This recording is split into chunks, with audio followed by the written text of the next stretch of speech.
नमस्कार साथियों पाकिस्तान के द्वारा अफगानिस्तान के ऊपर जो मिसाइल हमला किया गया था उसमें यहाँ पर अफगानिस्तान के लगभग 80 लोग मारे गए थे। इसमें बहुत सारी महिलाएं थी, बच्चे थे, उनको निशाना बना करके पाकिस्तान के द्वारा एयर स्ट्राइक में मार दिया गया था। उसके साथ ही यहाँ पर तालिबान बदला लेने की फिराक में है, यानी कि आने वाले समय में पाकिस्तान के ऊपर तालिबान के द्वारा हमला होना निश्चित है, यानी कि अफगानिस्तान के द्वारा इसका बदला लिया जाना है। तालिबान की सेना ने अपने अनुसार यहाँ पर कार्रवाई करने का पूरा प्लान भी तैयार कर लिया है। उसके बाद ही यहाँ पर जो प्राइम मिनिस्टर शहबाज शरीफ है, पाकिस्तान के जो पीएम है, वो भागे भागे पहुंचे यूएई के पास में। साथ ही बात करें यहाँ पर यूएई के पास में क्यों पहुंचे हैं, तो यूएई और साथ ही सऊदी अरब के बीच में बातचीत चल रही है, दोनों के बीच में झगड़ा है। झगड़े के बीच ही यहाँ पर जो पाकिस्तान है सऊदी अरब के पास में जाता हुआ दिखाई दे रहा है। उसके बाद यहाँ पर यूएई ने पाकिस्तान को धमकाना शुरू कर दिया है। साथ ही उन्होंने कहा कि अगर पाकिस्तान ने सऊदी अरब के साथ रिश्ता यहाँ पर बढ़ाने की कोशिश की तो हम भी यहाँ पर तालिबान का साथ ही अफगानिस्तान का साथ देने के लिए आ सकते हैं। सभी चीजों के बारे में बातचीत करेंगे। साथ ही तालिबान से डर गए हैं आसिम मुनीर भी छिप करके बैठ गए हैं। प्राइम मिनिस्टर भागे भागे पहुंच चुके हैं यूएई में। साथ ही वहां पर उनकी मुलाकात भी हुई थी। साथ ही यहाँ पर हमला होने वाला है पाकिस्तान के ऊपर है।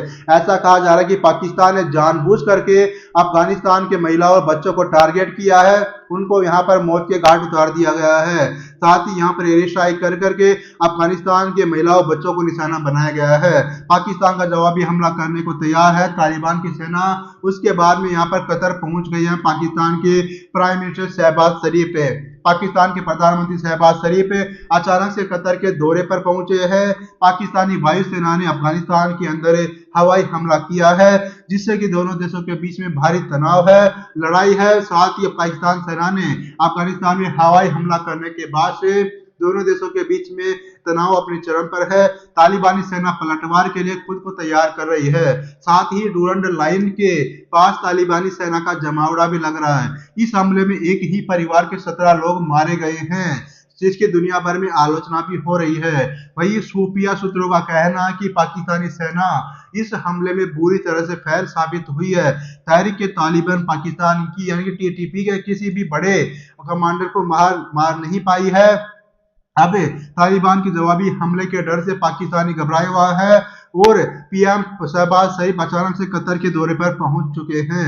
साथ ही ऐसा कहा जा रहा है कि एक ही परिवार के 17 लोगों को मारे गए हैं, 17 लोग मारे गए हैं पाकिस्तान के अंदर। साथ ही यहाँ पर पाकिस्तान की खुफिया एजेंसी है वो की बुरी तरह से फेल हो गई है, यानी कि यहाँ पर तालिबान का एक भी यानी कि टीटीपी का एक भी बड़ा लीडर नहीं मारा गया पाकिस्तान के द्वारा एयर स्ट्राइक में। साथ ही पाकिस्तान चाहता ही कतर अपने प्रभाव का इस्तेमाल करके तालिबान को रोके। पाकिस्तानी सेना को यह भी शक है कि कतर पर्दे के पीछे से टीटीपी को सपोर्ट करता हुआ दिखाई दे रहा है। पाकिस्तानी सेना और नवाज शरीफ के करीबी नजम सेठी में दावा किया कि पाकिस्तान को शक है कि कतर टीटीपी को सपोर्ट कर रहा है। इसके पीछे उनकी दलील है कि कतर का अल जजीरा हमलवारों को फाइटर लिख रहा है, यानी कि इनका जो अल जजीरा न्यूज एजेंसी है वो हमलवारों को यहाँ पर फाइटर लिखता हुआ दिखाई दे रहा है। उन्होंने कहा कि अल जजीरा पाकिस्तान के खिलाफ रिपोर्ट कर रहा है। कई अन्य पाकिस्तानी भी अल जजीरा का विरोध करते हुए दिखाई दे रहे हैं। उसके साथ ही पाकिस्तान और कतर दोनों ही इस्लामिक देश हैं, दोनों के बीच में रिश्ता दशकों पुराना है। कुछ विश्लेषकों का मानना है कि जब से पाकिस्तान ने सऊदी अरब के साथ रक्षा समझौता किया है तब से ही कतर और यूएई उससे दूरी बना रहे हैं। यही नहीं, पाकिस्तान से वादे के मुताबिक एलएनजी नहीं खरीद रहा है, इससे भी दोनों देशों के बीच में रिश्ते में तल्खी देखी जा रही है। अब कतर के साथ रिश्ते को फिर से पटरी पर लाने और तालिबान के खिलाफ मदद मांगने के लिए शहबाज शरीफ दोहा पहुंचे हैं। उसके साथ ही शहबाज शरीफ कतर के अमीर शेख तमीम बिन हमद अल थानी से मुलाकात करेंगे। इस दौरान पाकिस्तान अफगानिस्तान तनाव, Gaza peace plan, America Iran तनाव समेत अन्य क्षेत्रीय मुद्दों पर दोनों में बातचीत होगी। पिछले 5 महीने में यह शहबाज शरीफ की तीसरी कतर यात्रा है। इससे समझा जा सकता है कि पाकिस्तान कतर को लेकर के कितना टेंशन में है। विश्लेषकों का कहना है कि अफगानिस्तान में हवाई हमला करने के ठीक बाद शहबाज शरीफ को भागे भागे कतर पहुंचने के पीछे तालिबान का पलटवार और टीटीपी का बड़ा कारण दिखाई दे रहा है। यानी कि आने वाले समय में साथ ही पाकिस्तान कतर से क्या चाहता है, साथ ही अखबार की रिपोर्ट के मुताबिक शहबाज शरीफ कतर के अमीर को अफगानिस्तान पर हवाई हमले के बारे में बताएंगे। पाकिस्तान का आरोप है कि तालिबान सरकार अफगानिस्तान में पाकिस्तान विरोधी आतंकियों को सपोर्ट कर रही है। साथ ही कतर में तालिबान का राजनीतिक कार्यालय भी है। इससे पहले कतर ने ही तालिबान और पाकिस्तान के बीच मध्यस्थता करवाई थी। वो सीज फायर हुआ था। अब पाकिस्तान चाहता है कि तालिबानी सेना पलटवार नहीं करे और कतर काबुल को हमला करने से रोके।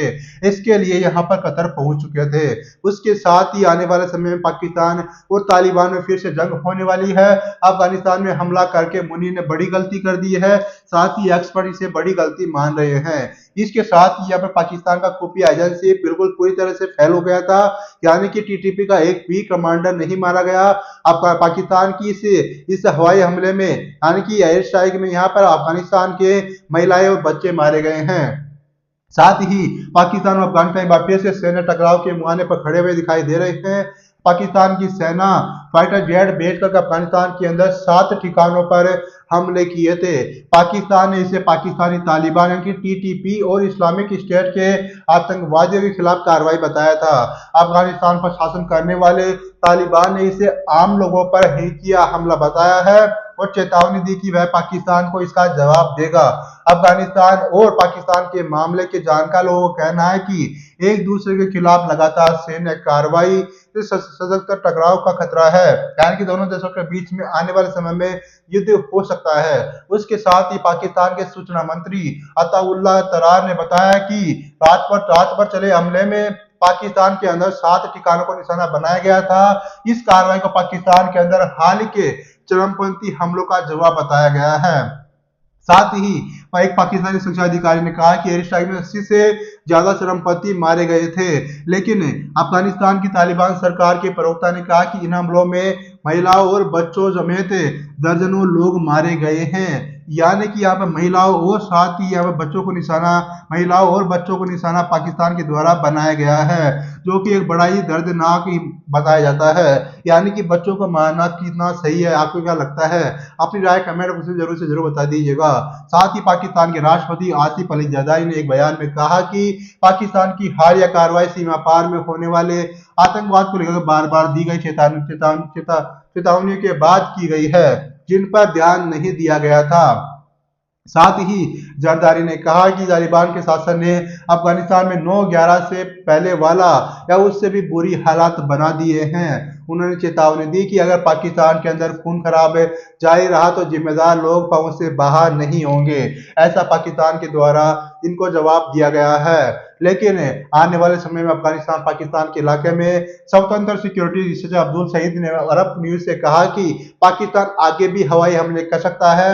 साथ ही उन्होंने कहा कि पाकिस्तान मौजूदा नीति बातचीत से ज्यादा मिलिट्री फोर्स के इस्तेमाल को प्राथमिकता देती है। ऐसे में अफगानिस्तान में ऐसे हवाई हमले जारी रहने की संभावना है। साथ ही इस्लामाबाद का कहना है कि अफगान तालिबान के सत्ता में लौटने के बाद पाकिस्तान में चरमपंथी हिंसा बढ़ गई है, इसलिए अफगान अधिकारियों पर टीटीपी के खिलाफ कार्रवाई करने में नाकाम रहने का आरोप लगाया है। तालिबान इसे इनकार करता हुआ आ रहा है और हिंसा को पाकिस्तान की अंदरूनी समस्या बताई है, लेकिन अफगानिस्तान को इसमें नुकसान उठाना पड़ता है। साथ ही पाकिस्तान हमले पर पाकिस्तान को उल्टा नुकसान ही उठाना पड़ता है। अफगानिस्तान में पाकिस्तान पूर्व विशेष प्रतिनिधि ने आसिफ दुर्रानी ने कहा कि मौजूदा तालिबान सरकार टीटीपी को नियंत्रित करने को लेकर गंभीर नहीं है। साथ ही उन्होंने कहा कि इन हमलों में एक साफ संदेश दिया गया कि बॉर्डर पार की पनाहगाह अब मंजूर नहीं होगी। उसके बाद काबुल की तरफ से मानना है कि ऐसे हमले अफगानिस्तान में पाकिस्तान विरोधी भावना को और भड़का सकते हैं। इसके साथ ऐसा कहा जा रहा है कि यहाँ पर दोनों कहा कि चरमपंथी हिंसा को लेकर पाकिस्तान की निराशा समझ में आती है, लेकिन अफगानिस्तान के अंदर हवाई हमले से पाकिस्तान के खिलाफ भावना को बढ़ावा मिलेगा। ऐसा होता है तो काबुल के लिए पाकिस्तान में काम करने वाले समूहों के खिलाफ कार्रवाई करना राजनीतिक रूप से और भी मुश्किल हो सकता है। साथ ही दोनों देशों के बीच में अक्टूबर जैसी जंग भी हो सकती है। पाकिस्तान ने 9 अक्टूबर 2025 में अफगानिस्तान के सीमावर्ती इलाकों के साथ ही काबुल में हवाई हमले किए थे। ये हमले ठीक उसी दिन हुई है जब तालिबान के विदेश मंत्री अमीर खान मुत्तकी भारत के दौरे पर पहुंचे थे। इसके बाद अफगान बलों ने सीमा पार घुसकर के पाकिस्तानी चौकियों पर हमला बोला था। करीब एक सप्ताह तक चले सैन्य टकराव में दोनों देशों से सैकड़ों लोग मारे गए थे। इसके बाद तुर्की और कतर की कोशिशों से युद्ध विराम हो सका था।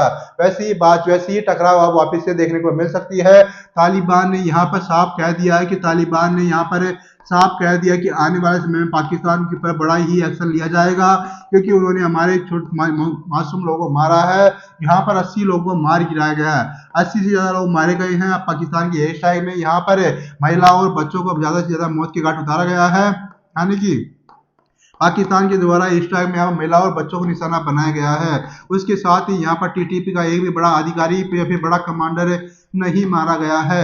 यानी कि टीटीपी का एक भी कमांडर नहीं मारा गया। आपको क्या लगता है आने वाले समय में पाकिस्तान और तालिबान के बीच में संघर्ष देखने को मिलेगा फिर नहीं मिलेगा? अपनी राय कमेंट से जरूर बता दीजिएगा। धन्यवाद।